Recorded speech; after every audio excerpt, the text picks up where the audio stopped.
to look after their assets or look after their pensions. And no wonder when you open an account with a brokerage, maybe a Hargreaves Lansdowne or whoever, they're thrust at you, or they're thrust at you on adverts or on billboards everywhere, because, of course, there's a lot of money to be made by fund managers having you invest through them into the stock market. But there's a problem. There's a problem which I've highlighted in my Financial Times columns over 20 years ago. There's a problem which has been highlighted by research, Nobel Prize winning research. I'm going to take you through some of that.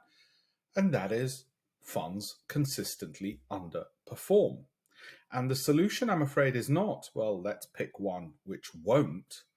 The fact of the matter is, the chances of you doing that is highly unlikely. So what should be done? Well, let's first look at the problem before we look at any kind of solution. One of the problems is this, and I'm going to walk you through it. Of course, it's been a difficult few years for UK fund managers. We could say that at any time in history. Between the Woodford Equity Income Fund problem, let alone other fund managers, and COVID-19, so-called star fund managers, which always promise so much, especially because the media loves a darling, they only end up disappointing. And it's not just Woodford, it's been many others. Investors looking to find the right home for their pension, SIP or ISA therefore have a problem. They lose money due to either the fund manager's underperformance, or they can choose to learn about investing themselves and pick individual stocks themselves instead. So let's look at the problem. Like I said, Standard & Poor's global indices measures or has an active fund manager scorecard, and it measures how fund managers perform against Standard & Poor's own index. And of course, Standard & Poor's do this because, as you might know, the S&P, Standard & Poor's 500, is an index. And of course, they want you to track an index. And we'll come to whether or not that's a good idea a little bit later on. But the problem arises that their data shows that fund managers are not as good as the index. In 2018, for instance, they reported that almost 3 out of every 4 active fund managers had underperformed against the market benchmark, the S&P. This is in the case of the US. And it's no different for the UK indices over any period of time. More recently, in the tumultuous conditions we find ourselves in, which have often been touted as ideal for fund managers, such a difficult time in the market. And yet, what happens? Well, many again continue to underperform an index which hits an all-time high. Okay, so what's to be done? Over the last 3 years, Invesco UK Equity High Income Fund, sounds very good, high income, had for 3 years underperformance of 21%. Over 3 years, underperforming by 21%. You would have earned 21% more by just tracking the benchmark index for that fund than have put your money in the Invesco UK Equity High Income Fund. And I'm not trying to compare it to the S&P or to compare oranges with apples. I'm talking if you tracked the index it tracks. 2 other funds of similar size with a lousy performance were JP Morgan's US Equity Income Fund, and I'm not cherry picking bad ones, or rather bad apple picking. This is research from S&P. JP Morgan's US Equity Income Fund, which holds over £3.2 billion. £3.2 billion. Think of it. We're not just talking, oh, this doesn't affect many people. This affects probably you and you don't realize it.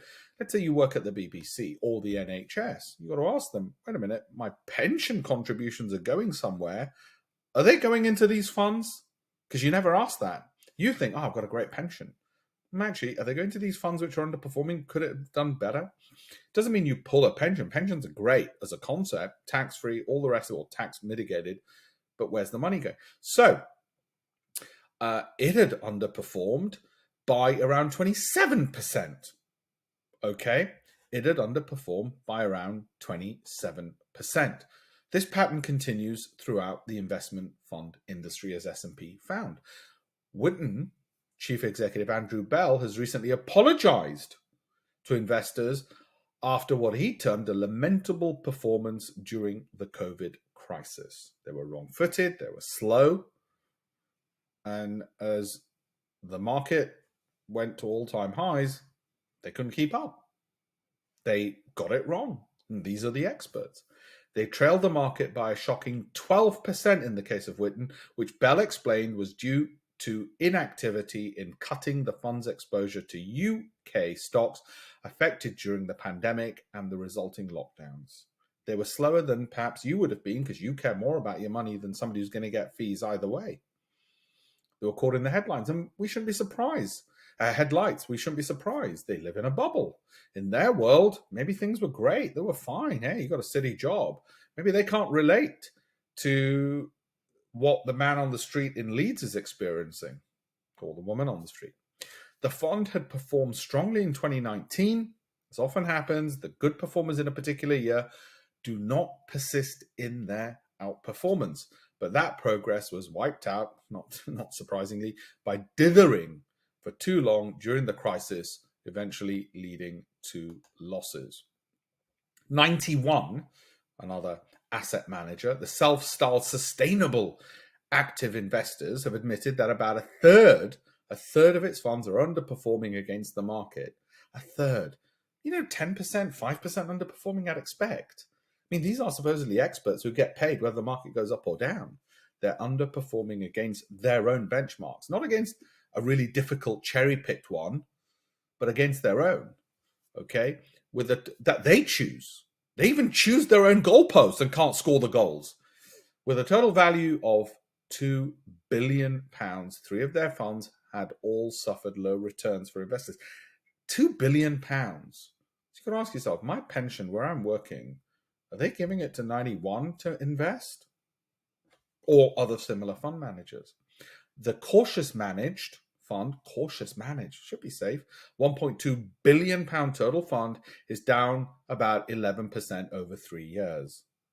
Whilst, as we know, so many of the world's markets are hitting all-time highs, the US markets are hitting all-time highs, and they're trailing the industry average by around 17%. They can't even compete with their peers, let alone their own benchmarks.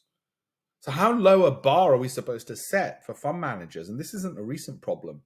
Year after year, decade after decade, this has been shown to be the case. Whilst things weren't looking too good for two of its other funds, the UK Special Situations, again, it sounds great, no? It's Special Situations. That's why I'm paying the fund manager money for special situations so they can find them because they'll find things I can't. Well, not so much. You would have done better tracking an index or picking them yourself, probably. And the UK total returns have returned a staggering minus 23%. UK total returns, well behind the market average of 3%. And 3% isn't bloody great either. Slightly more than a bank account.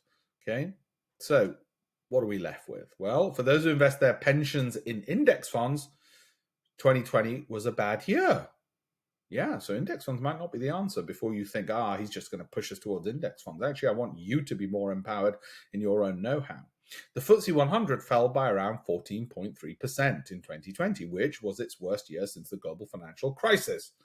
While some of these problems were due to Brexit, of course, and a larger market recession, these mitigating circumstances will be of scant consolation to anyone who's lost a large chunk of their retirement fund, because in 2020, some of the major markets in the world hit all-time highs. I know my holdings in Microsoft did.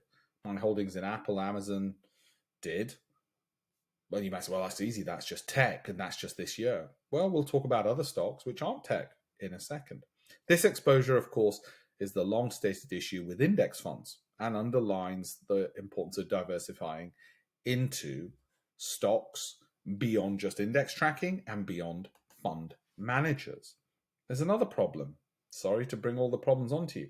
Huge fees. One of the most striking aspects of UK funds' chronic underperformance is the high fees. So they not just underperform, they then charge you for the pleasure of kicking you in the teeth.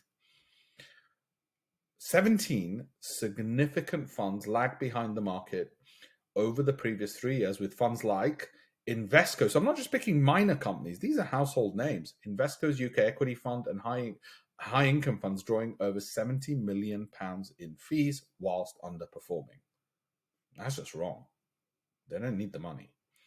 Jupiter Asset Management also has 3 funds on the list of companies charging exorbitant fees for terrible returns. High fees, highest fees in the industry, lowest returns. Who matches those? Jupiter Asset Management Income Trust, absolute return, and its UK growth. For God's sake, it says growth in the title and high fees and underperformance.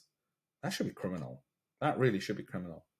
For UK investors looking to grow their pension pot, none of this is, of course, good news. UK funds operate in a very efficient marketplace where small margins decide who the occasional victor is.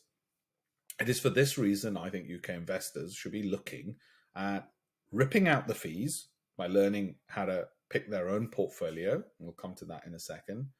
And stop relying on purely fund managers to do all the work for them. So how do you start? Well, first of all, you might want to just learn a little bit about, well, what does research show impact share price performance over, let's say, a 12-month period? After all, you don't want to be a trader trading in and out every day. Over a 12-month period, what tends to impact it? And research suggests, yes, the value of a company. In other words, its share price relative to the profits it generates, profitability growth, sales growth, words you can all understand, the dividends it pays, the cash flow it generates, its consistency of outperforming the market, and the volatility and movement of the share price.